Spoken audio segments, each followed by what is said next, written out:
Good evening, everyone. तो enema and douche का purpose बता दिया था, इट इज फॉर क्लीनिंग। और ये दोनों ट्रीटमेंट्स आप एक्सपीरियंस कर सकते हैं यहाँ पर, ताकि you will have an idea how to be given. लेंगे तो समझ में आएगा कि कैसे होगा, राइट। अब जो मैं ट्रीटमेंट की बात कर रहा हूँ, ये नेचुरोपैथी का एक तरह से एनिमा के बाद रामबाण है, हिप बात। It has problem, her problem का सोल्यूशन, कोई भी प्रॉब्लम का सोल्यूशन जब पेट से ही होता है, जब पेट ही पूरा कल्प्रिट है, तो दो ही चीजें तो ठीक करेंगी, खाना और शरीर की सफाई। पेट की सफाई तो एनिमा हमने कर दिया और खाने को ठीक कर दिया, तो अब उस अंगों की तरफ रक्त का प्रवाह ही बढ़ाना हमारा नेक्स्ट लक्ष्य होगा। तो हिप बात इतना फायदेमंद है कि इनफैक्ट नॉर्मल डिलीवरीज भी इंश्योर करता है, नॉर्मल डिलीवरी। हाँ, प्रेग्नेंट वुमेन को भी दे सकते हैं, इतना बता रहा हूँ। इसके फायदे तो हर चीज के लिए है, but even pregnant women can also take that. एक मूवी भी है सरवालू एल्बम की मूवी है, उसमें पानी में डिलीवरी करवाते हैं, 5 साल में भूल गए। हाँ, दैट इज ए पानी वाला डिलीवरी तो खैर अलग प्रोसेस है, अंडर वाटर डिलीवरी होती है, बट ये hip bath is given to pregnant women. ठीक है, किसको दिया सर? एक दो लेडी का नाम बताओ तो, और कैसे पता है कि नॉर्मल डिलीवरी हुई कि नहीं? तो you know my parents are very staunch follower of naturopathy. तो मेरे दोनों बच्चों की प्रेगनेंसी में, जहाँ हमारा भी डाउन एरिया है, जहाँ पर लॉकर्स हो गए हैं, तो हमारा घर तो उतना ही था ना, पीछे जितना हिस्सा भी, जितना लेडीज ट्रीटमेंट सेक्शन है उसके ऊपर, और वो उतना ही घर था। तो मदर्स इंस्ट्रक्शन, जाओ ऊपर, टब में पानी भरो और बैठ जाओ, 30 मिनट बैठना है। And both the deliveries she did till last 9 months also. हाँ, and result was both the deliveries were very normal.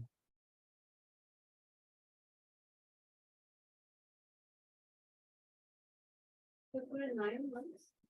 After fifth month, right? अब hip bath is a process जहां हम एक अपैरेटस यूज करते हैं। हमें क्या क्या चाहिए हिप बाथ टब के लिए? हिप बाथ के लिए, तो हिप बाथ के लिए हमको चाहिए एक टब, हमें चाहिए नैपकिन, और हमें चाहिए पानी। बस तीन ही चीज चाहिए, टब, नैपकिन एंड वाटर। कितने तरह के हिप बाथ होते हैं?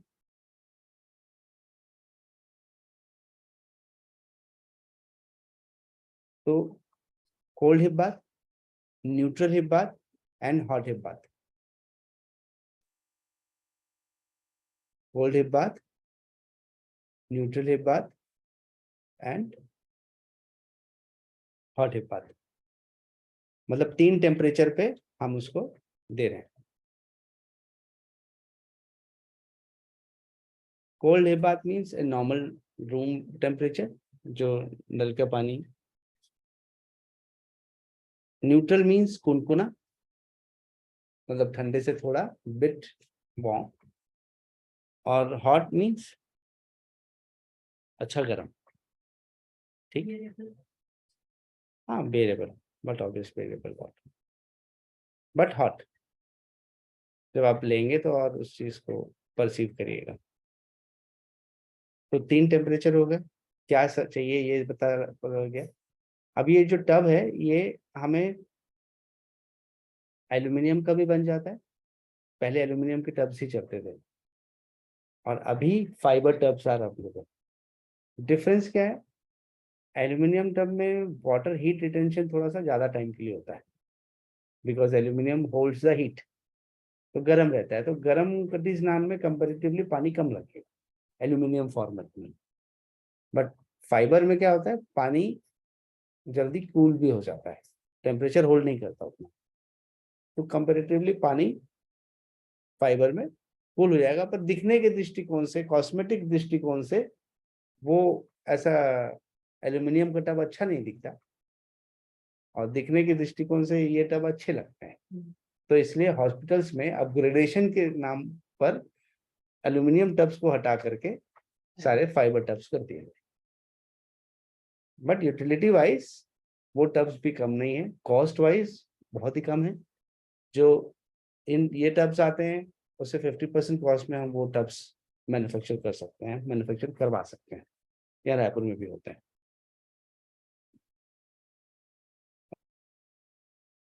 रायपुर में एक MG रोड में शॉप है शायद, यालदास एंड सन्स, क्या अच्छा मिला। तो उनके यहाँ आपको मिल जाएगा। अब थोड़ा अंदर चला गया है, मिलता ही नहीं, क्या अंदाज ढूंढते रहो, ऐसा थोड़ा सा अंदर कहीं। नहीं, मेरे यहाँ है तो क्या हो गया, एक्सीडेंट हो गया तो फिर हो गया। तो वो ऑयल का गाड़ी स्केट हो गई। ओ, एक मिनट, sorry।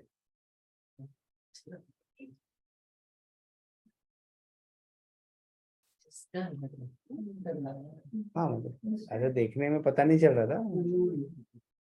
एक second, we can just pause for a while. वो सर रीड वाला भी रखता है, सब टब रखता है। सब रखता है। Yes।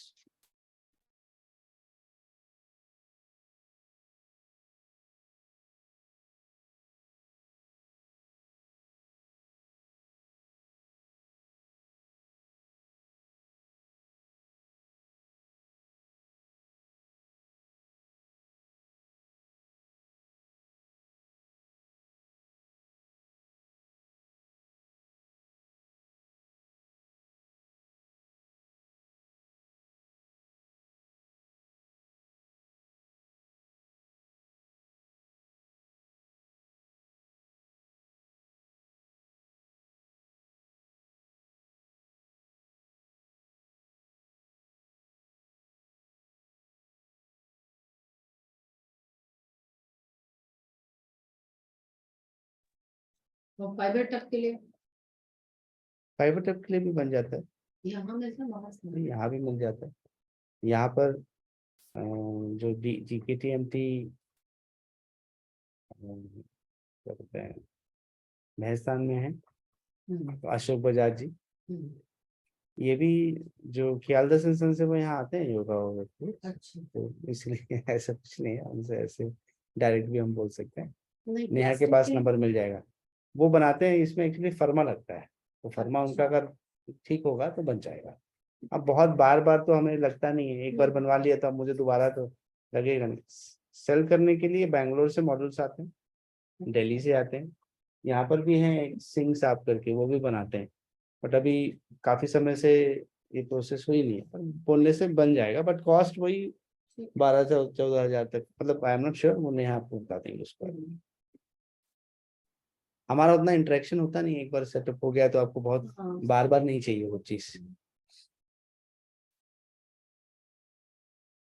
तो हिप बात का जो टब है, टिपिकली उसमें पीछे रेस्ट होता है, एक समझ लीजिए रेस्ट इसलिए ताकि आप टिक कर आराम से बैठ सकें, और कटी का हिस्सा नाभि के थोड़ा ऊपर तक का हिस्सा और थाई के थोड़ा नीचे तक का हिस्सा, मतलब घुटने से थोड़ा ऊपर तक उतना हिस्सा पानी में चला जाता है।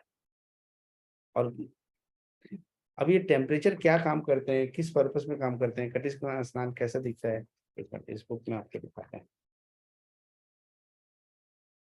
ये आप देख पा रहे हैं, तो आप देख पा रहे हैं कटिस स्नान की। तो ये टब है, पीछे सपोर्ट है, और देखा उन्होंने पेट पे एक नैपकिन रखा हुआ है, देख रहे हैं, ठीक। अब जो हिप बात है, ये ठंडा, न्यूट्रल और हॉट के अलावा ऑल्टरनेट भी दिया जाता है, गर्म ठंडा भी दिया जा सकता है। ये बात का चौथा ऑप्शन है हॉट एंड कोल्ड।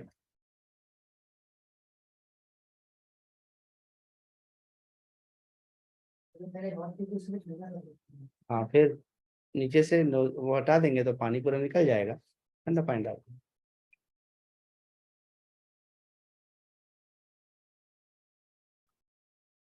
तो हॉट एंड कोल्ड इस बात।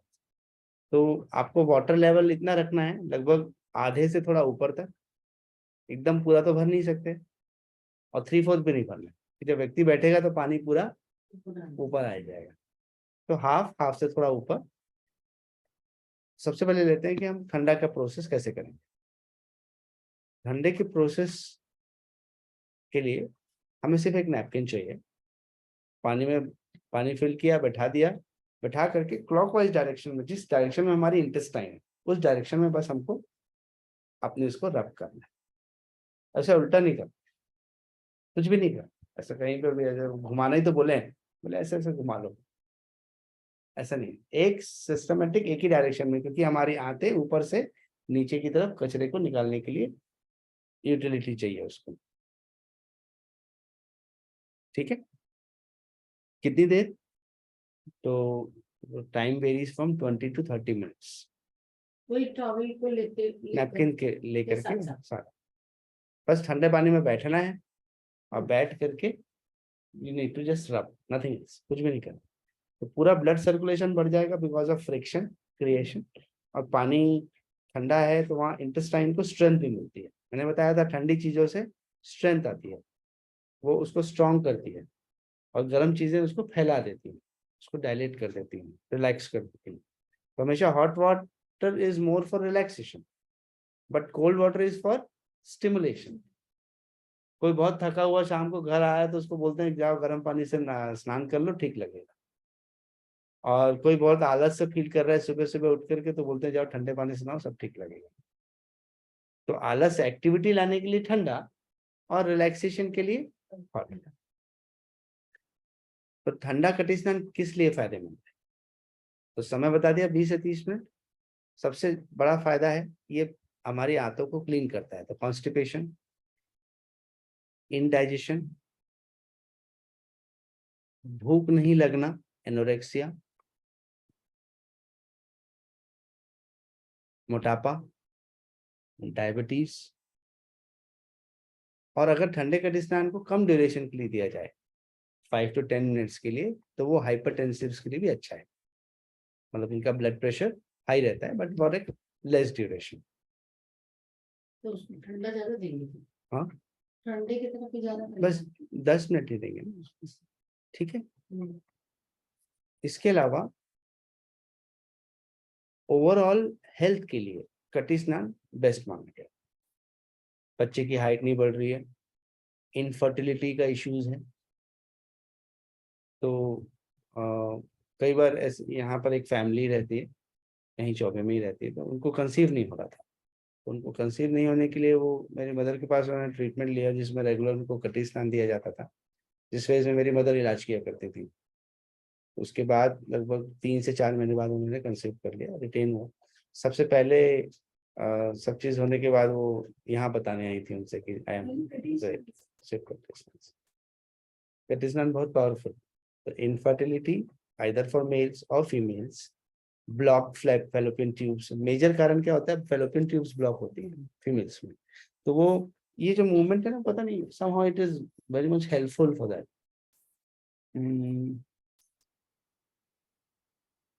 तो इनफर्टिलिटी जैसे मैंने बताया, सारा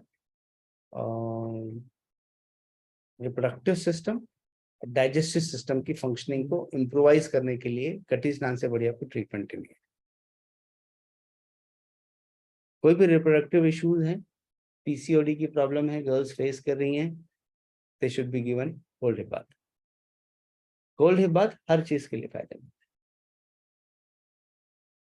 राइट। अब आते हैं हॉट हिप बाथ पर, न्यूट्रल बताऊंगा बाद में। हॉट हिप बाथ का क्या काम? Hot hip bath is given. अब इसमें हम लोग पानी उतना ही भरते हैं टब में, बट हॉट ट्रीटमेंट के कुछ नियम हैं जो कॉमन है, हर हॉट ट्रीटमेंट में ही अप्लाई होगा, जो आपको दिमाग पर रखना है। नियम नंबर 1, हॉट ट्रीटमेंट के पहले पानी पिलाया जाना जरूरी है। नियम नंबर 2, हॉट ट्रीटमेंट के दौरान सिर पे ठंडे नैपकिन रखना जरूरी है। नियम नंबर 3, या तो स्पंज या तो फिर नहाएं। इसके बाद सिर पे नैपकिन रखना है। थर्ड, गर्म ट्रीटमेंट के बाद अगर नहाए तो ज्यादा अच्छा रहेगा, या स्पंज ले सकते हैं, स्पंज में फिर वही ठंडा कुनकुना पानी से स्पंज करें। ठीक है, तो अब मैंने पानी में बैठा दिया, पानी में बैठाने के बाद पानी पिलाया उनको, पानी में बैठा दिया, सिर पे ठंडा पानी का कपड़ा रख दिया, और अभी टेम्परेचर ऑलमोस्ट न्यूट्रल के क्लोजर है। अब मैं धीरे धीरे दोनों साइड से गर्म पानी ऐड करना शुरू करूंगा, इतना जितना वो सहन कर सकें, और जब जब गर्म पानी डालूंगा तब तब सर पे ठंडा पानी भी डालूंगा। दोनों प्रक्रिया साथ में हो सकती है। एक बार गर्म पानी डाल रहा हूँ, धीरे धीरे करके with in 7-8 minutes temperature of hip bath बहुत हाई हो जाएगा, 106-107 के ऊपर का टेम्परेचर क्रिएट होगा। तो सर पे ठंडा कपड़ा रखना है।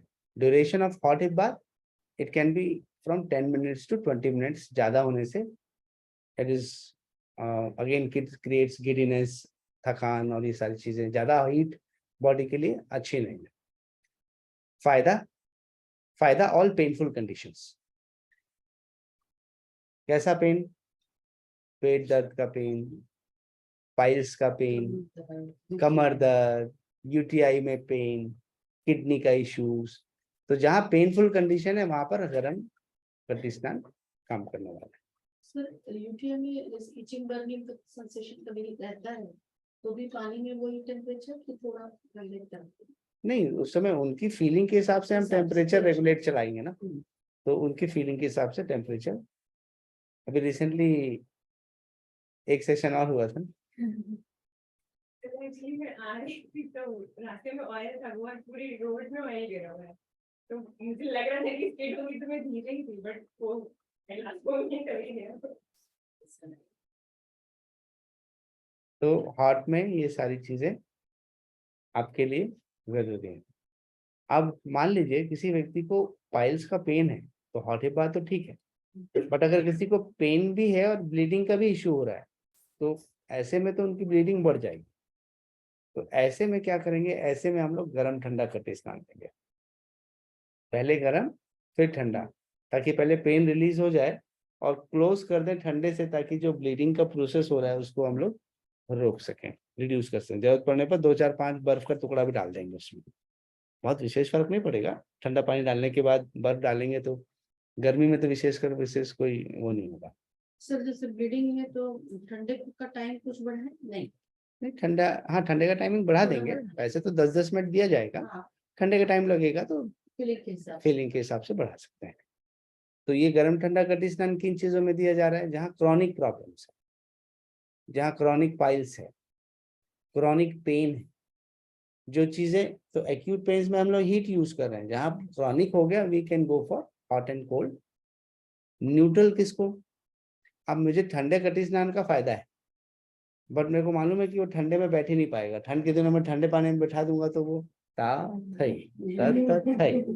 ऐसा करके वो नृत्य भी कर सकता है।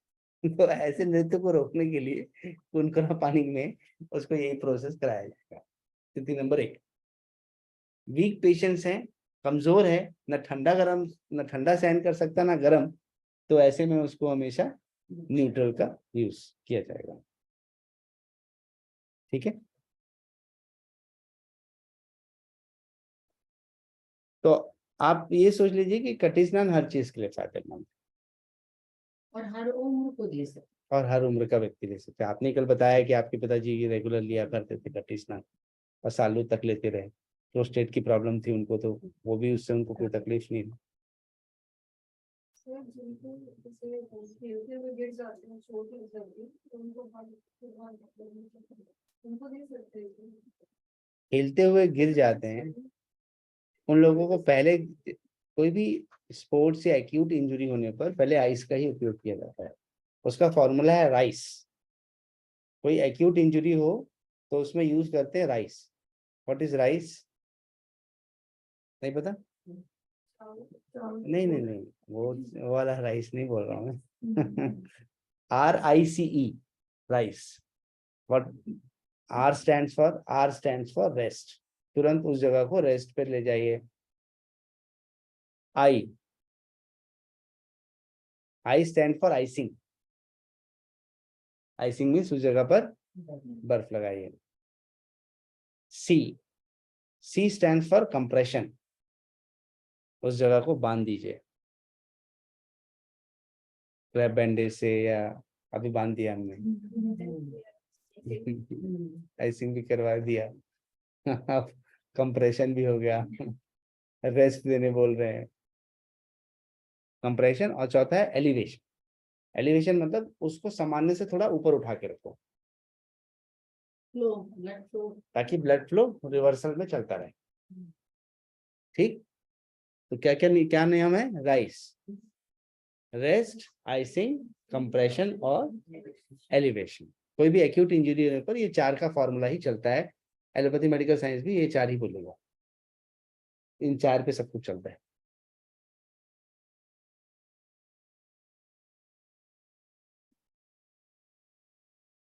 कोई सवाल हिप बात से जुड़ा हुआ, कुछ भी पूछना चाहेंगे? ठीक है, रिप्रोडक्टिव और डाइजेस्टिव कुछ भी प्रॉब्लम है तो हम उसको कर सकते हैं। अब मान लीजिए मेंसेस का इशू है, पेन बहुत रहता है, डिस्मेनोरिया का इशू है, या फिर ब्लीडिंग बहुत हो रही है, तो उसमें ठंडा कटी स्नान अगर रेगुलर देते रहेंगे तो जब पीरियड का टाइम आएगा तो ब्लीडिंग का इशू रिड्यूस हो जाएगा। या फिर बिल्कुल स्कैंटी ब्लीडिंग हो रही है, ब्लीडिंग हो ही नहीं रही है, तो ऐसे में हॉट एंड कोल्ड फायदेमंद रहेगा। पेनफुल कंडीशंस है तो फिर हॉट फायदेमंद रहेगा। ठीक है, ठीक है। और सर कुछ लेडीज को जैसे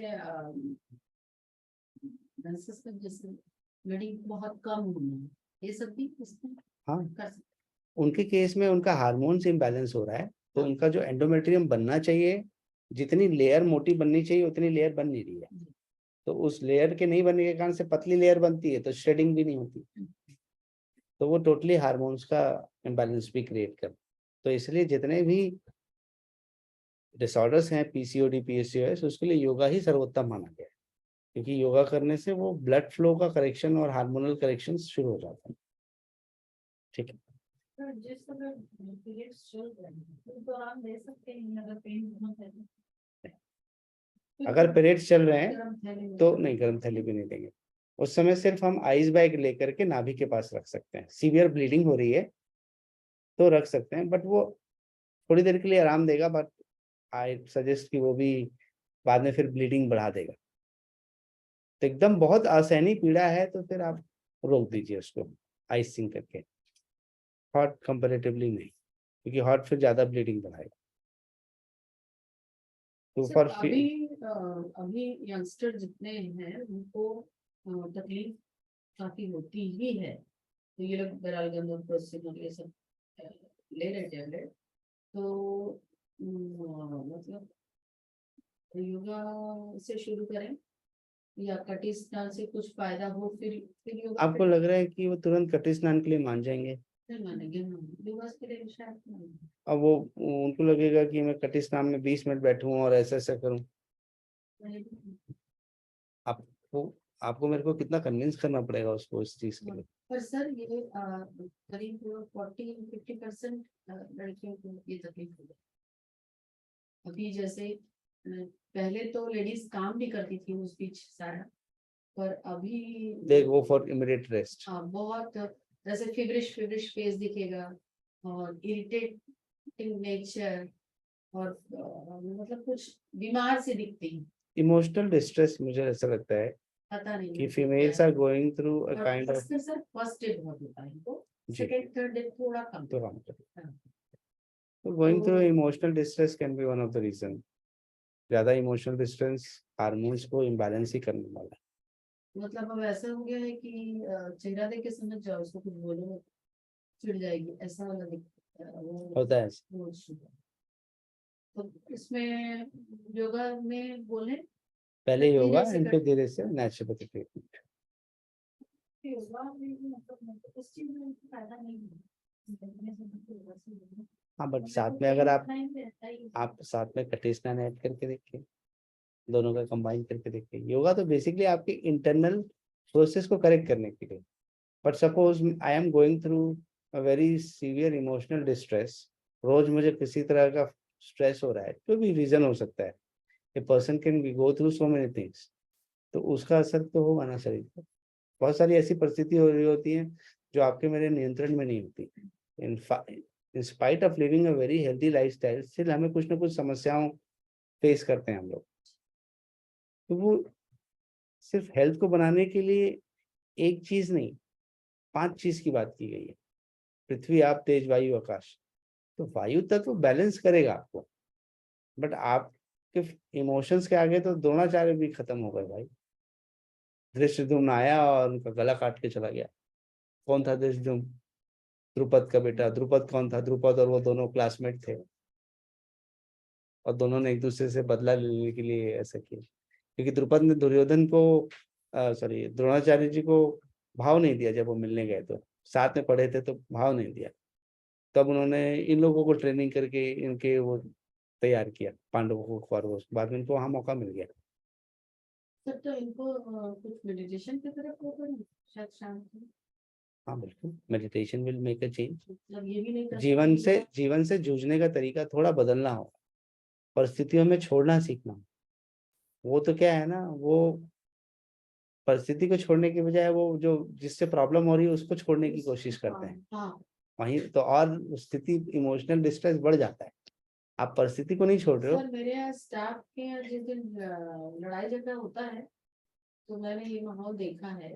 जनरली इसी कोई न कोई एक आध को तकलीफ रहती है रहेगा ना। और वो और ये सारी परिस्थितियां क्यों निर्मित होती है, क्या होती हैं, इसके बारे में नियंत्रण करता तो कोई और है। सब कुछ अच्छा चल रहा होता है, अचानक एक दिन कुछ उल्टा हो जाता है।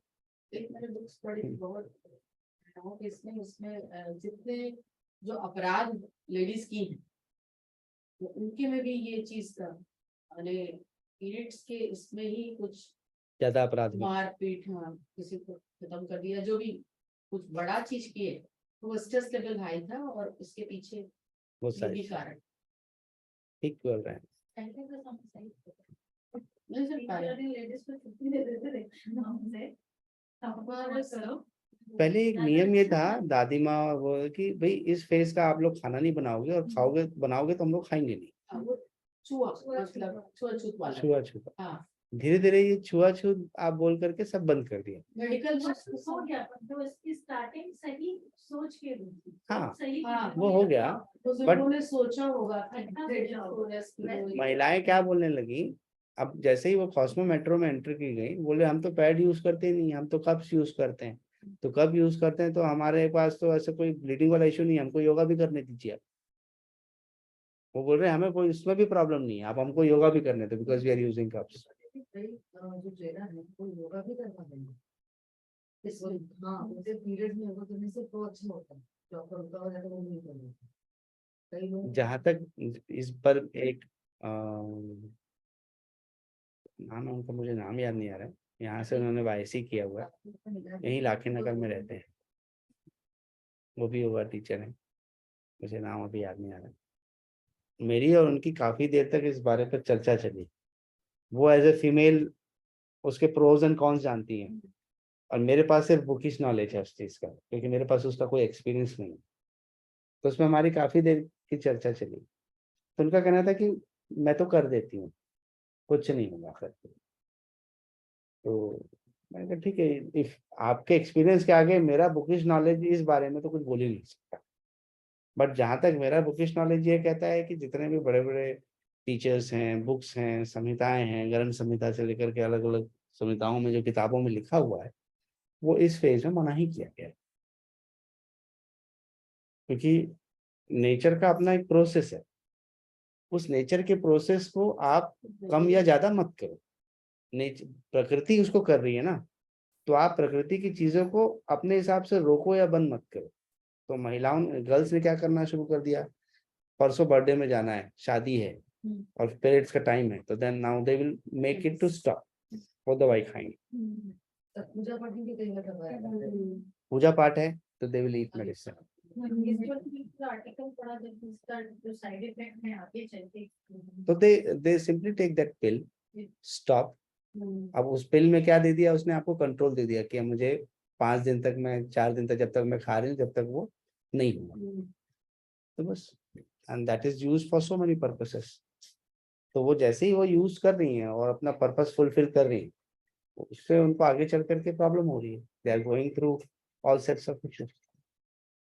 बहुत सारा एक मंथ में दो वाली पीरियड्स आ जाते यस, हैं। उसके पीछे कारण है कि उनका हार्मोन बहुत तेजी से चेंज हो रहा है। एंडोमेट्रियम बनना शुरू हुआ नहीं कि दूसरा हार्मोन चेंज हो गया और फट से वो हो गया। तो उसके लिए कटी स्नान is one of the best thing. पेट की लपेट इज ग्रेट। और अगर आप ऐसे लोगों को जानते हो तो उनकी लाइफस्टाइल ठीक करने की बात करो। हार्मोन अचानक से हार्मोनल डिस्बैलेंस हुआ है, उसका एक मंथ में लोड पेन ज्यादा है, तो ज्यादा ही फ्लो एक्सेस हो, पेन भी बहुत ज्यादा हो रहा है। तो जब उसका पीरियड्स नहीं मतलब जब नहीं फ्लो होता है तो मुझे उसको ये सजेस्ट करना चाहिए कटी स्नान, और उसके साथ साथ योगा तो आप करवा ही रहे हैं उनको, अपनी तरफ से जो बेस्ट पॉसिबल चीजें हैं आप उनको हेल्प कर रहे हैं। अब वो हो सकता है इमोशनल डिस्ट्रेस हो उनकी लाइफ में किसी चीज को लेकर के, उनका खाने पीने का टाइम इरेगुलर हो, जरूरी थोड़ी नहीं किसी व्यक्ति योगा कर लेगा तो सब ठीक हो जाएगा। Apart from that their food habits, there lifestyle also counts. अब मैं योगा कर रहा हूँ और रोज जा करके बाहर होटल में खाना खा रहा हूँ, योगा कर रहा हूँ और बैठ करके शाम को सारे नशे कर रहा हूँ, तो at the end of the should I be benefited और नुकसान होने वाला है। अंदर ऐसे सारा नुकसान योगा के कारण से होगा। योगा का कोई फायदा नहीं हाँ, कोई फायदा ही नहीं होता। मैं देख रही हूँ उनका ये कहना है, सुबह मैंने 1 घंटा कर लिया ना, अब मेरा लाइफस्टाइल बहुत अच्छा है, मतलब अब कुछ नहीं हो सकता, मैं दिन भर कुछ भी करूँ, ये सबका मेंटेलिटी यही रहता है। कुछ भी उल्टा सीधा खा रहे हैं, कुछ भी चीजें कर रहे हैं। रेगुलर बेसिस पे जो यंग जनरेशन है तो डेली शाम में खा ही रहे फास्ट फूड वगैरह ये सब। मेरी क्लाइंट है उसको वेट लॉस करना है तो मैं मना कर रही हूँ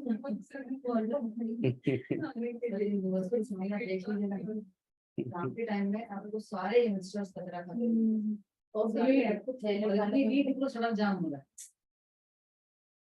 सर जैसे इसको हम लोग समझे विदेश के बनाने जैसे आप बताते हैं हम खाना खाएंगे तो डाइजेशन का प्रोसेस हो रहा है तो हमको दूसरी एक्टिविटी नहीं करनी, तो सेम ही तो हुआ ना सर कि जैसे हमारा नेचुरल प्रोसेस एक बॉडी में चल ही रहा है, तो उसमें हम अगर योगा या ऐसी कोई हैवी एक्सरसाइज कर रहे हैं तो बर्डन बढ़ेगा ही ना बॉडी, इसी लॉजिक को समझ सकते हैं। यस, उनको जानते हैं विनती जगवानी।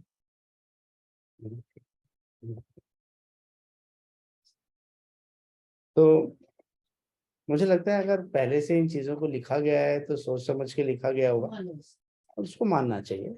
आप नहीं मानते हो, आप बोलते हो कि भाई मैं तो शहरी फीमेल हूँ और मुझे इन सब चीजों से कोई फर्क नहीं पड़ता, मैं तो खाना भी बना रही हूँ, सबको खिला भी रही हूँ, तो ठीक है। अब घर में परिस्थितियां ही ऐसी हैं कि एक न्यूक्लियर फैमिली में करेगा कौन, बनाएगा कौन, तो उन्हीं को ही बनाना पड़ेगा, और वो उस परिस्थिति में खाना बनाती भी नहीं। पहले ऐसा होता था कि घर में बड़ी फैमिली हो जाती थी तो उनको आया तो वो बना रही है, उनको आया तो वो बना रही है, तो चीजें बैलेंस हो जाती थी। अब तो वो चीज भी नहीं रहेगी। लाइफ चेंज्ड है लॉट द वे। सर अब इसके अंदर इमोशन भी तो पहले नहीं होता था, अभी बहुत चिड़चिड़ होती है स्टार्टिंग के डे में बस यही पहले नहीं होती, अब बल्कि ज्यादा। हालांकि आप जो बोल रहे हैं इमोशनल हमेशा कुछ ना कुछ इशू रहता ही है हमेशा, वो है तो बोला ना कि हमारी सिर्फ अच्छी चीजों को काउंट करने की बजाय उन चीजों को भी तो काउंट करना पड़ेगा जो हमारी लाइफ में एक मेजर रोल प्ले कर रही है। आपको पता है कृष्ण के जाने के बाद अर्जुन का हाल इतना बुरा हो गया कि उसको हिसार के पास वहां के जो डाकुआ थे उन्होंने उसको भगा दिया, मार के भगा दिया उसको, अर्जुन को। भगवद गीता में वर्णन आता है इस चीज का कि एक ऐसा धनुर्धर, एक ऐसा योद्धा जिससे सब लोग कांपते थे, और उसको 4 5 10 15 डाकुओं की टोली उसको भगाती है सिर्फ कृष्ण के जाने के बाद। वो इतना इमोशनली डिस्ट्रेस हो जाते हैं, तो पावर की कमी थी क्या, या ज्ञान कम था क्या, पर मन नहीं था। तो मन नहीं था तो वो वार नहीं कर पाया। द्रोणाचार्य के साथ क्या हुआ, अश्वत्थामा हाथों हाथा सुनने के बाद वो आंखें बंद करके ध्यान करने में लग गए कि मेरे बेटे की आत्मा है कहाँ। जैसे ही ध्यान करने के प्रोसेस में क्या 10 दिन में बिल्कुल समय नहीं है, उसको अलग कर दिया, तो वो ध्यान करने बैठे। जैसे ही सुना तो उन्होंने विश्वास करने के बजाय उस चीज को एनालाइज करने की कोशिश की। तो वेट कर ही रहे थे कि बोले ये जाएं और फिर अपन वार करें। कृष्ण ने प्लानिंग पहले ही कर ली थी इस चीज के लिए, युधिष्ठिर से बुलवा भी दिया। लेकिन कहीं ना कहीं खुद से मतलब बहुत स्ट्रॉन्ग बनना पड़ता है। मतलब मेरा ये जो पर्सनल एक्सपीरियंस था उससे मैं डिप्रेशन बाकी मतलब मेरे साथ भी हार्मोनल इम्बैलेंस की प्रॉब्लम थी कैंडी वीड्स से। आपने बोला था दवाई नहीं खाना है और मैंने दवाई खान भी नहीं लगाई प्रोलैक्टिन की वजह से, बिल्कुल जरा भी हाथ नहीं लगा। बस ये था कि पेशेंस था और दिमाग में एक फेथ था कि नहीं मुझे ओवरकम करना है चाहे कुछ भी हो जाए। और मैं सिर्फ आंख बंद करके मेरा सिर्फ एक ही गोल था कि मुझे आपकी क्लास अटेंड करनी, 1 घंटा मुझे बस वो करना है चाहे कुछ भी हो जाए। मतलब आज भी वो चीजें हमें रहती है कि कुछ भी हो जाए मुझे क्लास जाना। तो कहीं ना कहीं एक आपको वो चाहिए रहता है कि कोई आपको पुश करे और फिर आप अंदर से मतलब कॉन्फिडेंस जनरेट करो खुद में कि नहीं मुझे ठीक होना है। क्योंकि बिकॉज इमोशनल ट्रॉमा तो हमेशा रहेगा सर। हर 2 दिन में आप खुश रहोगे, हर 2 दिन में आप दुखी रहोगे, लेकिन जब तक आप ओवरकम नहीं करोगे उस चीज से, खुद को इतना स्ट्रॉन्ग नहीं करोगे ना कि नहीं जो भी होगा मैं ठीक हो जाएगा कर लो। क्योंकि प्रॉब्लम्स तो आएंगी आएंगी, मैंने आप चाहे फिजिकली बोलो चाहे मेंटली बोलो। एक सपोर्ट सिस्टम चाहिए। हाँ। और एक हीलिंग हैंड्स ना, एक हीलिंग वर्ड्स एक बिगेस्ट सपोर्ट सिस्टम है। हम कहते हैं मैं योगा करवाता हूँ तो मैं शरीर पे कम और मन पे ज्यादा ध्यान देता हूँ। मेरा फोकस शरीर नहीं है, मेरा फोकस मन है। हम लोग वो गाना भी चलता है ना उसको भी नहीं सुन पाते हैं जो गाना चलता है सर। मतलब पूरे ऐसा लगता है मैं जितने दिन भी क्लास की एक इंसान है जो उस टाइम हमारे दिमाग से खेल रहे हैं। तो जैसा बोल रहे हैं हम वैसा ही कर रहे हैं, वैसा ही सोच रहे हैं। गाना खुद मैं पहली बार मतलब ऐसे गानों में मतलब योग कर रही हूँ और मुझे लगा उस टाइम फिर लोगों भी बोलती थी हम कभी ऐसा कर सकते हैं क्या ऐसे गानों में। तो यहाँ जब की ना तो मैं इसको बोली थी मैं कर रही हूँ इतना अच्छा लगता है। और उस टाइम वो गाना हमें सुनाई नहीं देता है, सिर्फ सर की बातें और सर हमारे दिमाग से खेलते हैं उस टाइम। मुझे लोग बोलते हैं मॉर्निंग नेशनल मेंबर शाम को क्लास क्यों नहीं लेते हो, जब आता है तो क्यों जाते हो करने, लेकिन मैं क्लास करने नहीं जाती हूँ और कल हम दोनों ने वही कहा कि अरे यार आज की क्लास मिस हो गया, फिर दोनों ने नया कुछ सीखे तो है चलो कोई बात नहीं। तो मुझे ऐसा लगता है हीलिंग, मुझे पता है कि लोगों को बहुत सारी प्रॉब्लम है और परफेक्शन का डेड एंड है। कितना अच्छा आसन कर सकते हो उससे कोई फर्क नहीं पड़ता। घर जाके वही इमोशनल डिस्ट्रेस से गुजर रहे हो तो वो आसन क्या फीलिंग देगा आपको? अच्छा फीलिंग देगा। आपने बहुत अच्छे से शीर्षासन करके दिखाया तो घर जाके बहुत अच्छी फीलिंग आएगी उससे। थोड़ी देर के लिए you will be lot better. But अगर आपके मन को वो ऐसे विचार दिए जाएं, ऐसे संकल्प दिए जाएं जिन संकल्पों से वो आने वाली हर समस्याओं में अपने आप को एक रुख के साथ देख सके, नहीं नहीं मैं इसको इस तरीके से देखूंगा, इस तरीके से करूंगा, वही आपकी लाइफ के लिए आएगा। तो सक्सेस मोड ऑन करने के लिए लोगों के मन को प्रेरणा दीजिए। और कब कौन से शब्द से किसको लाभ होता है ये हमें नहीं पता, सिर्फ हमें अपना काम करना। अगला ट्रीटमेंट है स्पाइनल बाथ।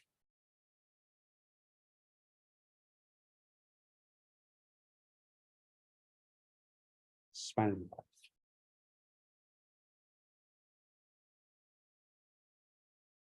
स्पाइनल बाथ के लिए एक विशेष टब यूज किया जाता है और उस टब का पर्पस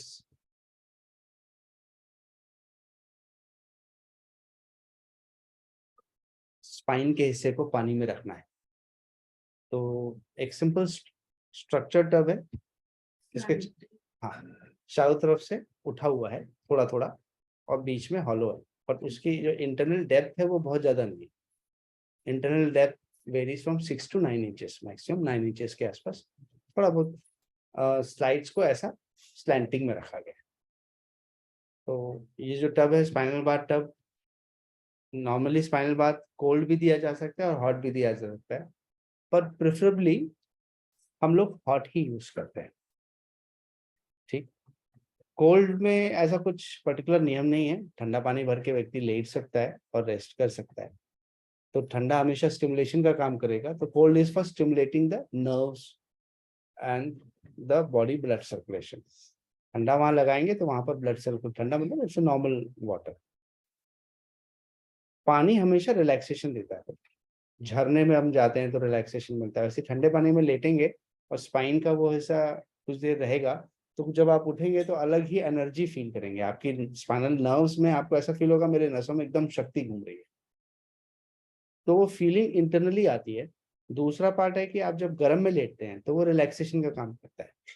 तो हॉट स्पाइनल बाथ के नियम क्या है, तो सारे गर्म का नियम वही है, पहले पानी पिलाना और धीरे धीरे टेम्परेचर को बढ़ाना और सर पे ठंडा कपड़ा रखना, नैपकिन रखना, पानी धीरे धीरे टेम्परेचर बढ़ाना। समय कैन बी 15 मिनट से 20 मिनट्स, सहन शक्ति के ऊपर भी डिपेंड करता है, तो ideal time will be 15-20 minutes. Problems, hot spinal bath is useful for asthma, bronchitis, खांसी, लंबे समय से ब्रोंकाइटिस है, अस्थमा है, तो उन लोगों के लिए हॉट स्पाइनल बाथ अच्छा होता है।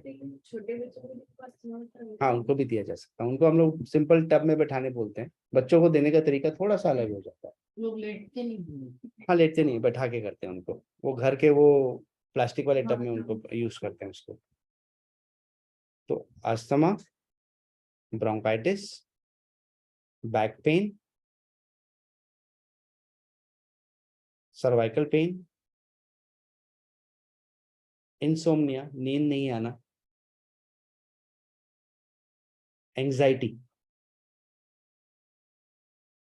कोई बहुत एंशियस है, ओवर एक्टिव है, तो ओवर एक्टिव को गर्म करके उनकी नस ढीली पड़ जाएगी, तो वो भी आराम से रिलैक्स कर जाएंगे। तो वो सारी चीजें जहां पर ओवर एक्टिविटी है उसको रिलैक्स करने के लिए हॉट यूज किया जा सकता है, पेन है तो भी हम उसमें यूज कर सकते हैं।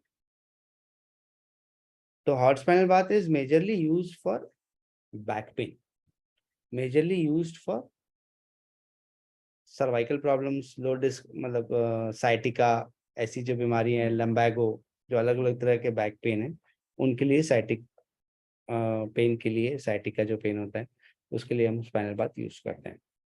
बट लंग के इश्यूज के लिए भी वो बहुत ही फायदेमंद है, अलॉन्ग विद कॉम्बिनेशन ऑफ नीति, कुंजल और पीठ पर इंफ्रारेड रेस, क्योंकि छाती में हम डायरेक्टली कोई भी हीटिंग का प्रोसेस नहीं कर पाते बिकॉज ऑफ हार्ट, तो हम लोग छाती को, लंग्स को अप्रोच करने के लिए पीठ से जाते हैं। तो पीठ की से जाने से ये होता है कि वो हीट दे करके वो कफ जो है वो ढीला हो जाता है, जो जम जाता है ना, तो वो ढीला हो जाता है, और फिर जो हम लोग प्रोसेस कर रहे हैं नेति कुंजल से लेकर, वो कफ फिर बाहर फेंकने लगता है शरीर से।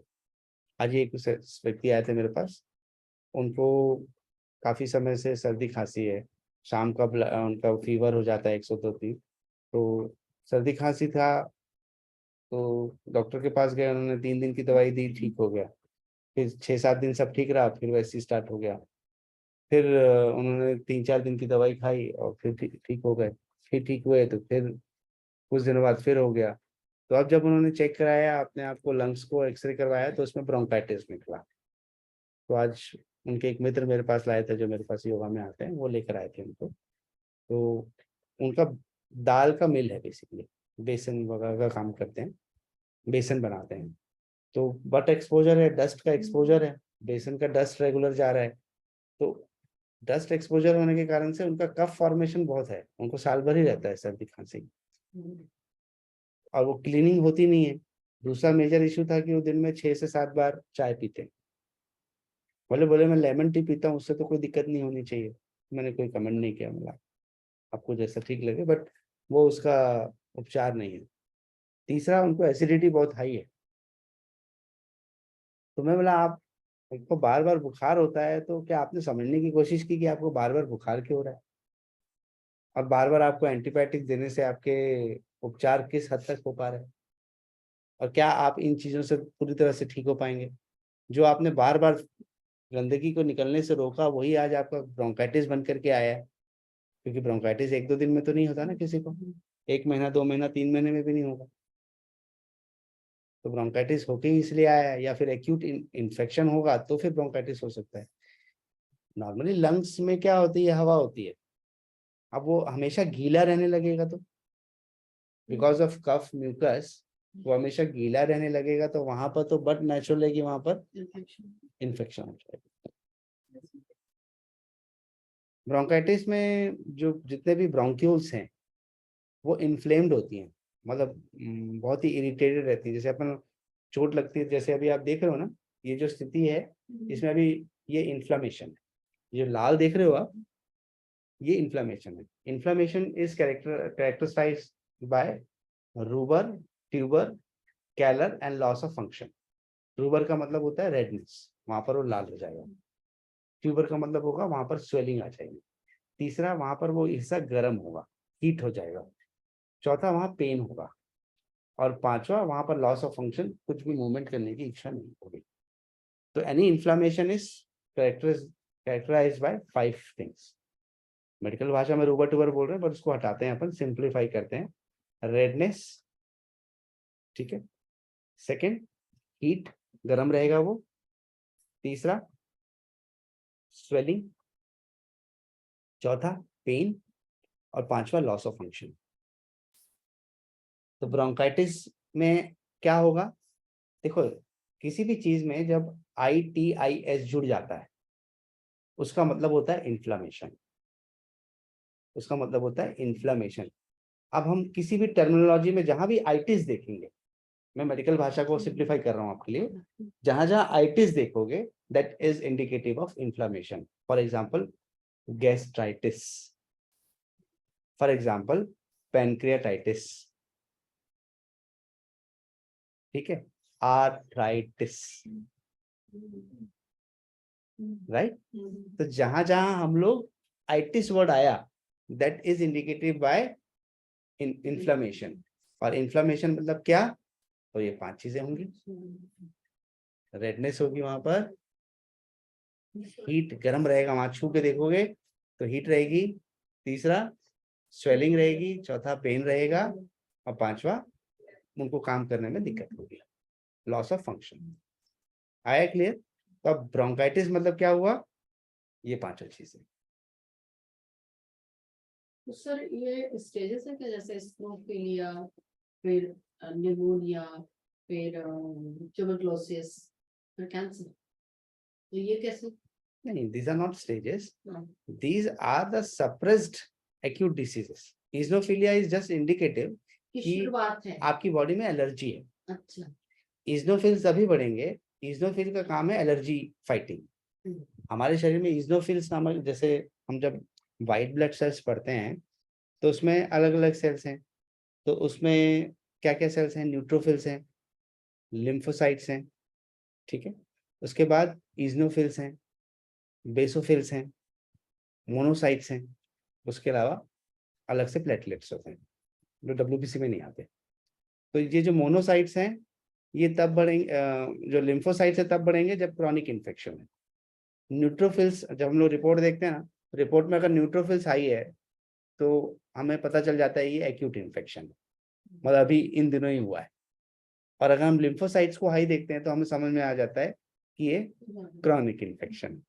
अगर हम इजनोफिल्स को देखते हैं तो मतलब हमको समझ में आ जाता है कि बॉडी एलर्जी से जूझ रहा है, इसलिए इजनोफिल एलर्जी से जूझने का काम करते हैं।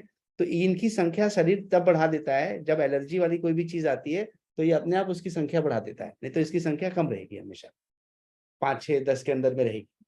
पर ये इजनोफिल्स तभी बढ़ते हैं जब कोई बॉडी में कोई एलर्जी की कंडीशन आती है। देखो मतलब बॉडी का सेंसर देखो आप, कि एलर्जी देखा तो वो फट से इजनोफिल्स बढ़ा देगा, क्योंकि बोले इससे फाइट करने का काम ये लोग करेंगे। एक्यूट डिसीज बोले तो लिम्फोसाइट्स बैठा रहेगा, ये इसका काम नहीं।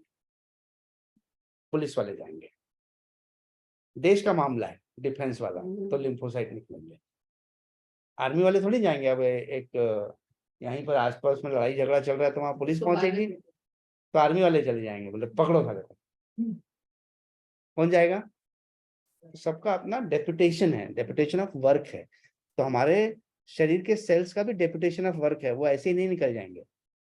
उनको कंडीशन देख करके उनको आमंत्रित मिलता है, आमंत्रण मिलता है, आइए आमंत्रण में आइए मतलब देखिए नेचुरोपैथी और भगवान ने बॉडी को इतना उसमें बनाया है कि आप वो संकेत समझ के काम कर सकते हैं, पर हम लोग वो कुछ हाँ, तो नहीं समझते तो इसलिए प्रॉब्लम होती है। तो बार बार जब चीजों को दबाया जाता है, दवाई का मतलब दवाई होता है, बार बार उस कफ को निकलने से रोका गया, बार बार उस बुखार को होने से रोका गया जो मारने की कोशिश कर रहा था शरीर की गंदगी को, कीटाणुओं को। तो बार बार के रोकने के कारण से वहां पर इन्फ्लामेशन लंबे समय से बन के रह करके अब वो क्रॉनिकली इन्फ्लेम्ड हो गया।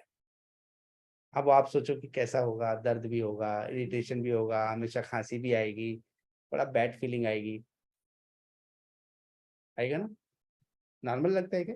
एक ऐसा उंगली छिल जाती तो भी अच्छा नहीं लगता, कैसा अजीब सा, एक होठ में छाला हो जाता है तो अच्छा नहीं लगता।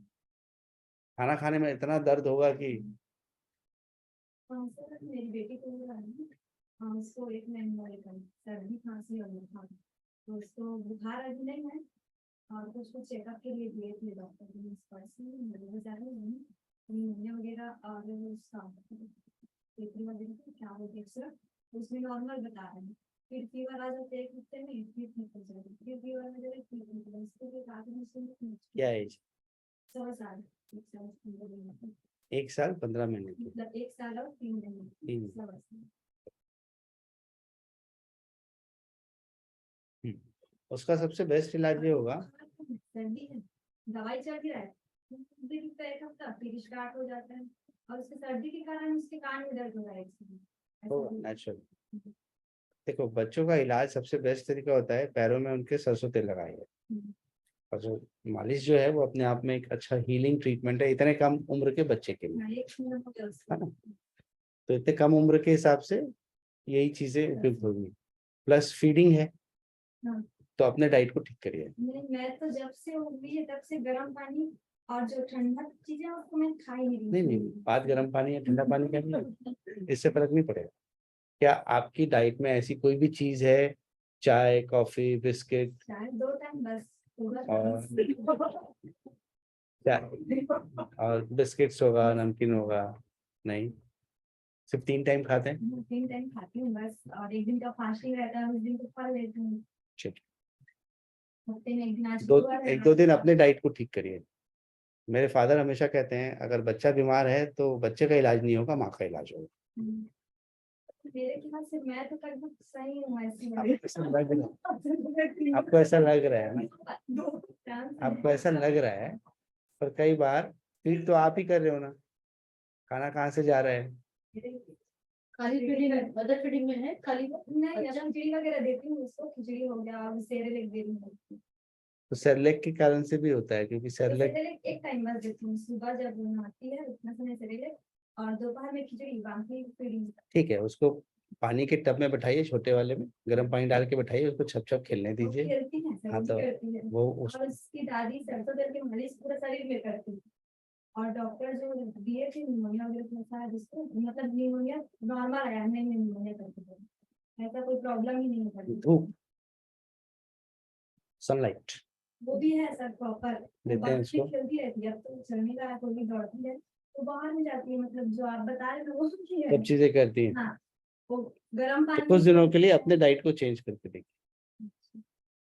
गड़बड़ी धरी है। मेरी बेटी को सभी प्रॉब्लम था घर में ये बीमार थी, हाँ, तो मैंने उसकी रूटीन जब से 9 महीने मैंने डॉक्टर के साथ बैठ के डिस्कस किया क्यों बराबर हो गई, फिर उन्होंने मेरी रूटीन भी चेंज कर दिया, नहाने के बाद उसको सन किट देना जरूरी है, नहाने के बाद हाँ उसकी बॉडी मतलब गर्म न रहे, तेल की मालिश जो आपने बोला तेल की मालिश, और क्योंकि हमारी जॉइंट फैमिली है तो टॉवेल नैपकिन उसका हर चीज अलग अलग है, तो घर में अगर किसी को सर्दी है तो उसके साथ इसको नहीं बैठे, क्योंकि बच्चा है जल्दी पकड़ेगा, नॉर्मल चीज है, आप तो सब ये सब जानते ही जाना है सब, कई बार मैं उन्हीं चीजों में चूक हो जाती हूँ।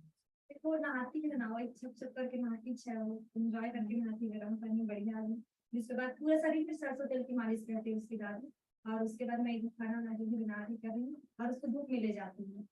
ठीक है, दूध की बजाय पतला दूध दीजिए, और कैसे पीती है, उसके बाद फीडिंग करती है बीच बीच में, और दोपहर को खिचड़ी खाती हूँ। सेरेलैक नहीं देना चाहिए। नहीं है अच्छा, इस बार बस देती हूँ सुबह, बस इसको बंद कर दूँगा। मुझे तो कुछ दिनों के लिए स्टॉप करके देखिए और नेचुरल सूप वगैरह बना के दीजिए। हाँ, तो दाल घर में कैसे बनाते हैं, आपको? मूंग दाल पतली बना के। हाँ, वही मूंग दाल और चावल की खिचड़ी खाती है आपको, दोपहर को तो शाम को भी सूप वगैरह बना के दीजिए इसी चीज से। दलिया होता है, शोरबा दलिया। दलिया दे सकते दलिया दे दीजिए। अरे उसका टेस्ट कब देखते जाओ, चावल का पानी ये सब चीजें taste। हैं। और सर मेरे डाइट में क्या लेना चाहिए उसके बाद खानी। ठीक है, वो भी डिस्कस करेंगे। आपकी डाइट अलग से कैसे तो है। एक और मैं अपने बुनियादी को बताती थी। वो एक अजवाइन को करके हाँ, उसको भी कर रही हूँ। कर रही हूँ, अजवाइन का धुआं वो कर और उसी से सेकती थी उसका पोटली में। होता है ना, तो उससे थोड़ा फर्क वो आया। होता है कमचिन का, मांस में कमचिन, उसका धुआं अच्छा पीठ होता पर है। पीठ पर हम लोकल स्कीम दे सकते हैं बच्चों को, और आपको समय समय पर अपने हथेलियों को घर्षण करके उसके पीठ पर रखना है। अच्छा, वही जो जैसा लंग्स में बैक से ऐसा होगा। तो आपको हथेलियों को बीच बीच में गर्म करके उनके पीठ पर कपड़े के अंदर से हाथ रख करके उसको वो करना है। ठीक है, सर्दी बुखार मतलब और अपना डाइट सर लिख करके मैसेज कर दीजिए, तो उसमें क्या सुधार करना है मैं लिख के बता दूंगा आपको। कैसे जो बता रही है मतलब लंग्स में ही है कुछ मामला। बाकी रिपोर्ट वगैरह नॉर्मल बताया है डॉक्टर ने, तो नहीं है इसका। कफ होगा ना, तो इसलिए हो रहा होगा वो चीज। अगर वो नाक में जो तेल डालते हैं तो हाँ, वो भी डाल सकते हैं, घी डाल सकते हैं, वो सब चीजें करते हैं। नहीं, गाय का घी डालने से फायदेमंद रहेगा। सरसों तेल उसको सहन नहीं होगा, जलन होगी। हाँ, बहुत रोटी है। उसकी सर्दी को दादी जानती है सब्जी, तो सरसों तेल को एकदम जगन्नाथ में डाल के एकदम रोटी है। हाँ तो झंझनाहट होता है ना, अरे मत डालो ना, नारियल तेल डाल दो ना, घी डाल। झंझनाहट होती है, सरसों तेल बहुत जलता है। का भाई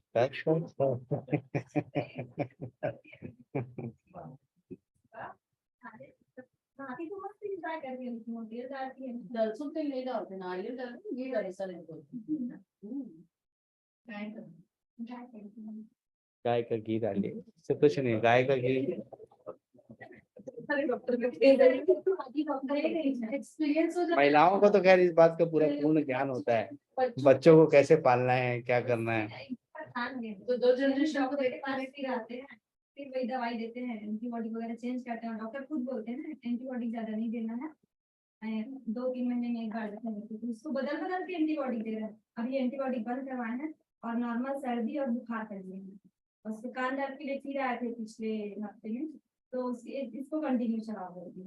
कंटिन्यू चलाने का क्या मतलब? मैंने 3-4 साल तक मेरे को लगता है बायोकेमिक और होम्योपैथी बच्चों को देना चाहिए, नेचुरोपैथी नहीं कर पाती थोड़ा पूरा। सा 9 महीने तक एकदम फिट थी, तो जब तक फीडिंग कर रही थी ना, ओनली फीडिंग, तब तक एकदम ठीक थी। 9 महीने के बाद उससे स्टार्ट हुआ, फिर पूरा बाहर एक का मंथ के बाद मंथली पूरा उसको जरूरी है उसको सर्दी में। अभी तो एकदम लंबा हो गया, 1 साल के बाद ही 1.25 साल। बच्चों की इम्यूनिटी कम रहती है। 5 साल।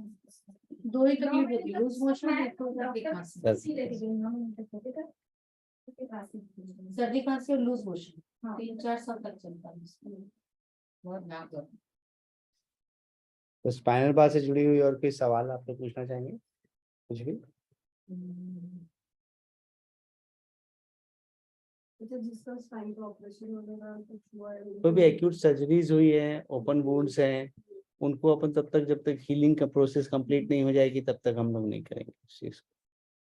Will wait for the healing process to complete. हाँ, मतलब हीलिंग प्रोसेस कंप्लीट होने के बाद हम कर सकते। ठीक है, अगला ट्रीटमेंट है प्रेगनेंसी में हम लोग कोई भी इलाज नहीं देते हैं, सिर्फ हिप बात देते हैं, वो भी ठंडा नॉर्मल, बस वही। बाकी ट्रीटमेंट नहीं देते हैं। हमें हीटिंग, कमर दर्द भी होगा ना तो साइड करवट लेके बड़ी मुश्किल से साइड से सेकते हैं, मतलब बहुत प्रिकॉशन लेके करना पड़ता है कि कुछ भी ऐसा हीटिंग से, ज्यादा हीटिंग से अंदर प्रॉब्लम ना हो जाए। तो हम तो अवॉइड ही करते हैं इन चीज को, क्योंकि प्रेगनेंसी में अगर हमारा कोई भी रोल नेगेटिव हो गया तो उसका कितना बड़ा मायने है आप समझते हैं। इसलिए नो रिस्क इन दैट। मैं तो प्रेगनेंसी होगा जितने लोगों को कराया तो उनके लिए भी मैंने इंश्योर किया कि भाई सेफ्टी स्टैंडर्ड्स को फॉलो करते हुए टू मेक श्योर कि उनकी डिलीवरी नॉर्मल हो। To the best it was yes great. कितने सर एक दो बताए हम कितना मेरे बच्चे के लिए देख रही है स्टीम बाथ एंड सोना बाथ। डॉक्टर बन गए सब। माँ तो डॉक्टर ही होती है। हाँ कोई बात नहीं, सही है। जैसा नेक्स्ट स्टीम बाथ एंड सोना बाथ।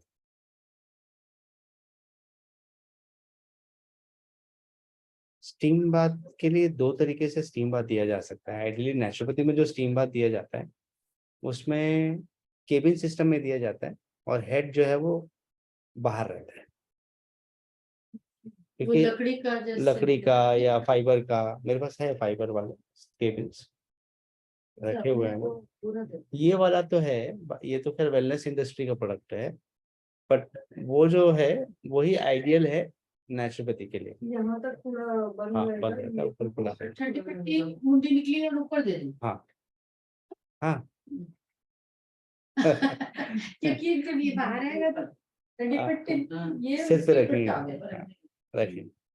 सर इसमें भी तो अपन रखते ही हैं सर इसमें भी रखेंगे। स्टीम में जो अपन ठंडा तो रखना ही पड़ेगा ना उसको। तो रूम्स नॉर्म्स तो वही फॉलो होंगे, तो वो केबिन में दे सकते हैं और रूम में दे सकते हैं। रूम एक वेलनेस प्रोडक्ट है और केबिन एक नेचुरोपैथी प्रोडक्ट है। तो जो स्टीम है उसमें हम नीम पानी का भी स्टीम दे सकते हैं ताकि वो कहीं ना कहीं स्किन के लिए एंटी इन्फेक्टरी का काम भी करे। और स्टीम बनाने के लिए सिंपल प्रोसेस, कुकर में भी हम स्टीम बना सकते हैं, अलग से अपरेटस बना के भी कर सकते हैं। और अभी इलेक्ट्रॉनिकली अपरेटस अवेलेबल है जिससे हम स्टीम जनरेट कर सकते हैं। अब जैसे वेलनेस इंडस्ट्री, आपके कॉस्मेटिक इंडस्ट्री में तो वो स्टीम आते ही हैं, वो पूरा पूरा यूनिट आता है, एक हेड स्टीम का आता है अलग, और अलग से लोकल स्टीम देने के लिए भी आता है। तो वेलनेस इंडस्ट्री के अलग अलग प्रोडक्ट्स हैं जो यूज होते हैं। कुकर में कैसे स्टीम होगा? कुकर में गैस कुकर दिवाली करके रबर का पाइप निकाल दे, जहाँ सीटी लगती है वहां पर आप पाइप लगा दीजिए, सिंपल वाला जो गैस पाइप रहता है उसको लगा दीजिए। तो जब पानी गर्म होगा ना, तो गर्म होने के बाद उसमें से स्टीम बनेगा, तो स्टीम बनेगा तो वो उस पाइप से बाहर आने लगेगा। सबसे इजीएस्ट मेथड, कम खर्चे में स्टीम बनाने का तरीका है। सर हम लोग सालों साल उसी से स्टीम बनाते थे। केबिन के लिए ठीक है, बट रूम में के लिए वो स्टीम उतना सफिशिएंट नहीं होगा, उसका हीट नहीं होगा। सर एग्जैक्ट उसमें जो सिर निकाल के वो बॉडी को चाहिए। हाँ, सर ठंडा रहना चाहिए। इसी नियम के साथ नेचुरोपैथी का जो नियम है वो वही है। तो वही आइडियल है स्टीम बाथ। तो स्टीम बाथ देने के पहले पानी पिलाना, सारे हीटिंग ट्रीटमेंट का सब फंडामेंटल से है, पानी अच्छे से पिलाना है। किन कंडीशंस में स्टीम बाथ दे सकते हैं? तो सारे कंडीशंस में स्टीम बाथ दे सकते हैं, एक्सेप्ट जहाँ ओपन स्किन वुंड्स हो, वहां पर हमको नहीं देना चाहिए। कमजोर व्यक्ति है, हाई ब्लड प्रेशर बहुत की स्थिति है, स्ट्रोक है, पैरालिटिक अटैक है, इन लोगों को स्टीम देना हम लोग थोड़ा प्रेफर नहीं करते हैं, लेकिन हाई बीपी वालों को भी अवॉइड कर सकते हैं। या फिर देना है तो हम लोग हाई बीपी वालों को छाती में ठंडे पानी की गीली पट्टी बांध करके फिर स्टीम देते हैं, बट फिर हम लोग प्रिकॉशन अप्लाई करते हैं। छाती पे ठंडे पानी की गीली पट्टी बांध करके फिर हम उनको स्टीम दे सकते हैं।